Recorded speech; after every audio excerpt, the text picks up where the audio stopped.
2011 সালে বঙ্গজয়ের স্বপ্ন দেখেছিল গেরুয়া শিবির, যদিও তা বাস্তবায়িত হয়নি। সবুজ আবির উড়েছিল বাংলায়। ফের একবার আশায় বুক বাঁধছে বঙ্গ বিজেপি। রবিবার থেকে রাজ্য জুড়ে শুরু হয়েছে বিজেপির পরিবর্তন যাত্রা। অন্যান্য জেলার মতন পশ্চিম মেদিনীপুরের গড়বেতাতেও রবিবার অনুষ্ঠিত হয় বিজেপির পরিবর্তন যাত্রা। উপস্থিত ছিলেন কেন্দ্রীয় শিক্ষামন্ত্রী ধর্মেন্দ্র প্রধান, বিরোধী দলনেতা শুভেন্দু অধিকারী সহ অন্যান্য বিজেপি নেতৃত্ব। কেন্দ্রীয় শিক্ষামন্ত্রী ধর্মেন্দ্র প্রধান রাজ্যের শাসক দলকে কটাক্ষ করে বলেন, রাজ্যে কাজ নেই, কোনো রকম উন্নতি হয়নি। बंगाल की जनता को रोजगार चाहिए, भत्ता नहीं, चाकरी चाहिए। चाकरी के बदले ये सारे चीज लंबे समय 3 बार मुख्यमंत्री रहने के बाद अगर आप जनता को सुविधा नहीं दे पाते हो, आपका कोई अधिकार नहीं है लोगों के साथ छलना करने के लिए। শনিবারই প্রকাশিত হয়েছে এসআইআর এর চূড়ান্ত তালিকা। পরিবর্তন যাত্রার তালিকায় নাম বাদ যাওয়া ভোটার প্রসঙ্গে বিরোধী দলনেতা শুভেন্দু অধিকারী বলেন, সিএএতে যারা এখনো আবেদন করেননি তাদের দ্রুত আবেদন করতে অনুরোধ করেন বিরোধী দলনেতা। আনম্যাপ বাদ গেছে, এতে 2002 এর পরে আসা আমাদের বাংলাদেশি শরণার্থীও কিছু আছে। আমি এদেরকে দুটো আবেদন আপনাদের মাধ্যমে করব। একটা হচ্ছে যারা সিএ আবেদন করেছেন, দ্রুত তাদের আবেদনের নিষ্পত্তি হবে, ভারত সরকার করবে, এটা আমরা কথা বলেছি।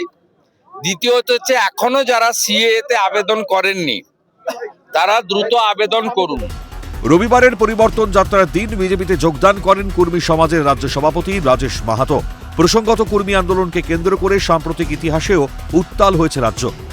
মানুষের লড়াইকে আরো বেশি দৃঢ়, মজবুত ও শক্তিশালী করতে আমার রাজনৈতিক প্ল্যাটফর্মে আসা। গর্বেতার পরিবর্তন যাত্রায় আত্মবিশ্বাসের সুর বিরোধী দলনেতার গলায়। জঙ্গলমহলে ভালো ফল করবে বিজেপি, দাবি শুভেন্দু অধিকারী।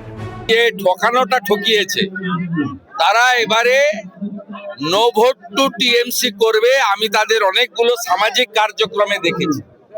তাই রাজেশ মাহাতোর মতো শিক্ষক এবং তরুণ নেতা বিজেপিতে এলে জঙ্গলমহলে ভারতীয় জনতা পার্টি শক্তিশালী হবে এবং কুর্মী সমাজ, আদিবাসী সহ জঙ্গলমহলের মানুষ 19 সালে দুহাত ভরে বিজেপিকে ভোট দিয়েছেন এবং তারা মমতা বন্দ্যোপাধ্যায় তাদেরকে ভুল বুঝিয়েছিলেন 21 এবং 24-এর ভোট মমতা ব্যানার্জি নিয়েছেন, কিন্তু তারা আবার পুনরায় বিজেপির প্রতি আস্থা রাখতে চলেছেন।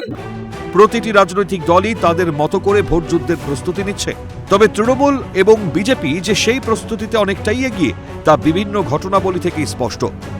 তবে এই দুই পুলের মধ্যে বাংলার মানুষের মন জিতবে কে, উত্তর মিলবে সময়।